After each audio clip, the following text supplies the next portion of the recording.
अस्सलाम वालेकुम बच्चों। आज हम अपनी book Oxford reading tree level 8 और ग्रेड 2 की जो रिमेनिंग स्टोरी हम अभी पढ़ रहे थे, द फ्लाइंग कारपेट, उसका पेज नंबर 92 से कंटिन्यू करेंगे। ठीक है बच्चों, look at this picture, read करते हैं इसको। My uncle is a bad man, he is cruel and greedy, he makes the people pay him money even if they are poor. If they can't pay, he puts them in prison. Nobody is happy. चलें अब इसको translate करते हैं। वो क्या कह रहा है? माई अंकल, जो उसके चाचा थे, वो एक क्या थे? बैड मैन थे। ही इज़ क्रूअल, वो बहुत जालिम, और ग्रीडी, ग्रीडी मतलब बहुत लालची थे। He makes the people pay him money, वो लोगों के ऊपर प्रेशर डालते थे कि आप मुझे पैसा दो। जैसे फॉर एग्ज़ाम्पल, आपने कभी किसी फ़िल्म में या ड्रामा में देखा होगा कि जो ज़ालिम लोग होते हैं वो लोगों से रिश्वत या पैसा बटोरने की कोशिश करते हैं, तो वो भी इसके अंकल भी ऐसे ही थे। Even if they are poor, अगर वो गरीब ही क्यों ना हो, तब भी उनको पैसे देने पड़ते थे और लोग बहुत परेशान थे। अगर वो पैसे ना दें तो वो क्या करता था, उसको उनको प्रिज़न, जेल में, कैद में डाल देता था। नोबॉडी इज़ हैप्पी, कोई भी खुश नहीं था। तो अभी रीडिंग और ट्रांसलेशन तो हम रोज़ ही करते हैं, तो आज बच्चों आप थोड़ा सा समझें कि ये जो पूरा पैराग्राफ मैंने रीड किया है, ये कौन से टेंस में है, प्रेजेंट में है, पास्ट में है या फ्यूचर में है। तो इसमें हमें क्या बता रहा है ये? इज़ जो सा है, इज़ हमेशा प्रेजेंट टेंस में आता है। ठीक है, अब इसमें एडजेक्टिव्स का यूज़ हुआ है। एडजेक्टिव्स किसे कहते हैं? किसी भी चीज़ की क्वालिटी को, किसी भी चीज़ की खूबी या खामी को हम क्या कहेंगे ग्रामर में? एडजेक्टिव। अब ये इस बंदे के लिए जो एडजेक्टिव इन्होंने यूज़ किए हैं कि वो क्या था? क्रूअल था। क्रूअल मतलब वो ज़ालिम था। ठीक है, और इसके अलावा ग्रीडी, मतलब ग्रीडी भी एक एडजेक्टिव के सेंस में आ रहा है, वो लालची भी था। ठीक है, पेज नंबर 93 पे आ जाएं। Every day the people ask my mother and her army to attack the city. She will not give the order to attack because she is afraid my uncle will harm me. I am a hostage in this palace. अब वो क्या कह रहा है कि हर दिन जो लोग हैं वो मेरी मदर, मेरी माँ को ये कहते थे, उनको मशवरा देते थे कि आप अपनी शहर की आर्मी के साथ इनके ऊपर अटैक कर दें, लेकिन वो अटैक करने का हुक्म नहीं देती थी, क्योंकि वो इस चीज़ से अफरेड का मतलब खौफज़दा थी कि मेरे अंकल जो से मुझे कोई नुकसान ना पहुंचा दे। हार्म का मतलब नुकसान पहुंचाना। I am a hostage in this palace, यानी कि मुझे अपने ही घर में, होस्टेज का मतलब नज़रबंद कर देना, कैद कर देना, अपने ही महल में मुझे नज़रबंद कर दिया गया। पेज नंबर 94 पे आ जाएं। ठीक है, आप भी रीडिंग करें मेरे साथ बच्चों। Then we must set you free, set Biff. अब वो जो बिफ उनके उस खिड़की से पहले चले गए टावर के अंदर, उस बादशाह के पास जो लड़का वहाँ पे कैद था, तो बिफ क्या कह रहा है उसको कि हमें जो सा ना हम आपको ज़रूर यहाँ से आज़ाद करवाएंगे। The carpet will take us to your mother, और ये कारपेट हमें आपकी मामा के पास, आपकी मदर, आपकी अम्मी जान के पास ले जाएगा। Biff and Kipper help the boy to climb out of the window. Biff और कीपर क्या करते हैं? उसकी हेल्प करते हैं, उस लड़के की, कि उस खिड़की के ऊपर चढ़ के बाहर निकलने की कोशिश करे। ठीक है, then they all sat on the carpet, और क्या होता है फिर वो सारे बच्चे उस कारपेट पे बैठ जाते हैं। पेज नंबर 95 पे, how do we make it fly. अब आस्क कीपर की, वो कहता है हम बैठ तो गए, अब इसको हम कैसे उड़ाएं कैसे? How will it know where to take us, और ये कारपेट कैसे ये जानेगी कि हमें कहाँ जाना है? Make a wish, set beef. Beef कहता है कि आप अपनी जो ख्वाहिश है, जो तमन्ना है, जो दुआ है, वो आप करें। Then it will go where we want it to, कहते, और तब ये ये वहीं जाएगी जिसका इरादा हमारे दिल में या हमारे दिमाग में होगा, ये कारपेट हमें वहीं ले जाएगी। दे मेड अ विश, वो दुआ करते हैं, and the carpet zoomed of, और जो कारपेट है वो अपना रुख मोड़ती है। ठीक है, 95 पेज हमने कर लिया है और अब हम देखते हैं पेज नंबर 96 पे क्या हो रहा है।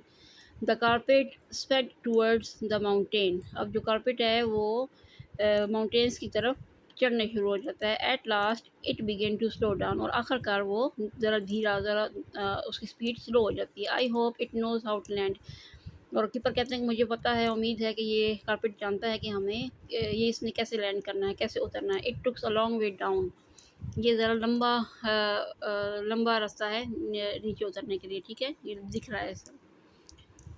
97 द कारपेट लैंडेड सेफली, और जो कारपेट है वो बहुत आराम से, बहुत अच्छे तरीके से लैंड कर जाता है। व्हेन द बॉयज़ मदर सा हिम, जब वो लड़के की अम्मा उसको देखती है, she could not believe her eyes, उस मम्मा जान को या अम्मी जान को अपनी आंखों पे यकीन नहीं आता कि मेरा बेटा मेरे सामने है। She looked at the carpet, और फिर वो उस कारपेट को देखती है।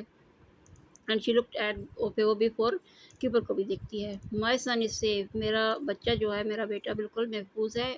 वो शी सेड, वो कहती है थैंक यू, शुक्र है।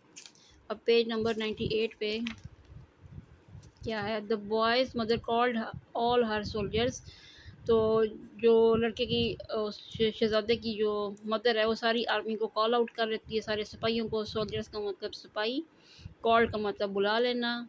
शी टोल्ड देम, टोल्ड का मतलब उसने बताया। Them her son was free, वो अपनी आर्मी को कहती है कि उसका बच्चा अब आज़ाद हो चुका है। नाउ ही इज़ सेव, अब वो एक महफूज जगह पे है। We can attack the city, हम अब अटैक का मतलब हमला कर देंगे, हमला कर सकते हैं अपने शहर के ऊपर। She said my son will be king again, और मेरा सन जो है, मेरा बेटा दोबारा से बादशाह बन जाएगा। अब इसमें देखें, माई son will be king again, इसकी ट्रांसलेशन क्या है, ये कौन सा टेंस है, ये फ्यूचर है। विल और शेल हमेशा फ्यूचर के टेंस में आएंगे। मेरा बेटा बादशाह बन जाएगा दोबारा से। पेज नंबर 99 पे देखें। हुर्रे, हुर्रे एक एक्साइटमेंट का सिंबल है, खुशी का। शाउटेड द सोल्जर्स, जो सिपाही है वो खुश हो रहे हैं। They came down from the mountains and march to the city, और सिपाही भी इस हुक्म से खुश थे, उन्होंने फ़ौरन से मार्च शुरू किया सिटी की तरफ। और there was a big battle, और बिग बैटल एक लंबी बड़ी जंग थी। ये बैटल का मतलब जंग। ठीक है, beef keeper and the boy watch the battle from safe place, और वो जो बीफ कीपर और वो जो शहजादा था, उन्होंने एक महफूज जगह से इस पूरी जंग को देखा। ठीक है, पेज नंबर 99, और अब हम आते हैं पेज नंबर 100 पे। When the battle was over, जब जंग ख़त्म हो गई, every one was pleased that the boy was king again, और वो लड़का दोबारा से बादशाह बन गया। But the boy was not pleased. ठीक है, अवाम तो खुश हो गई कि वो बादशाह बन गया, लेकिन जो वो लड़का था ये खुश नहीं था। Why where is my uncle, वो पूछता मेरे अंकल कहाँ हैं, मेरे मेरे चाचा कहाँ। He must be punished for what he did, उसको लाजमी सज़ा मिलनी चाहिए जो उसने मेरे साथ किया, या जो उसने जुल्म अवाम पर किए, इस चीज़ की उसको पनिशमेंट मतलब सज़ा मिलनी चाहिए। बीफ एंड कीपर सा समवन रनिंग अवे, अब बीफ और कीपर देख रहे हैं कि कोई बंदा घोड़े पे बैठ के भाग रहा है। It was the wicket uncle, ये वही था, एक मकार uncle. Oh no said Kipper, he is getting away, वो तो दूर जा रहा है। How can we stop him, हम उसको कैसे रोकें। Biff had the magic carpet with her, Biff के पास एक वो जादुई कालीन थी। आई वॉन्डर, वो अभी विश ही कर रहे होते हैं कि हम इस पे अगर बैठ के इसको पकड़ लें, तो सोच रही है। ठीक है, she thought. Page number 102, beef made a wish and the magic carpet flew after the wicket uncle, जैसे ही उसने ये दुआ की या सोचा, ख्वाहिश की, तो जो जादुई मैजिक कारपेट थी वो फ़ौरन से उड़ी और उस उड़ के विकेट अंकल को पकड़ने की कोशिश उसने की और उसको पकड़ लिया। The wicket uncle rode as fast as he could, wicked uncle ने बहुत अपना घोड़ा तेज़ उसको उसकी जो राइड है उसको बढ़ाया, उसको स्पीड उसने अपने घोड़े की तेज़ की कि मैं भाग जाऊं, लेकिन ऐसा नहीं हो सका, और जो कारपेट थी वो उससे ज़्यादा तेज़ थी। स्टॉप हिम कॉल बिफ, जैसे ही कॉल बिफ ने कहा कि इसको रोको, तो वो रुक, उसने उसको रोक लिया। The carpet pulled the wicket uncle from his horse. जो कारपेट है उसने फ़ौरन से उसको उसके घोड़े से खींच लिया। It wrapped itself around him and then it rolled him back to the city. उसने उस कारपेट ने उस विकेट अंकल को अपने अंदर रैप कर लिया और रोल किया और फिर उसको उसके शहर के अंदर ले गई। ठीक है, हेल्प हेल्प वो कॉल द, अब जो विकेट अंकल है वो मदद मदद की पुकार कर रहा है, चीख रहा है, गेट देम कारपेट ऑफ इसके ऑफ मी, कि इस कारपेट को मेरे ऊपर से हटाओ, उतारो। ये था बच्चों पेज नंबर 103। और अब हम देखेंगे पेज नंबर 104 पे। Biff and Kipper took the wicket uncle to the boy.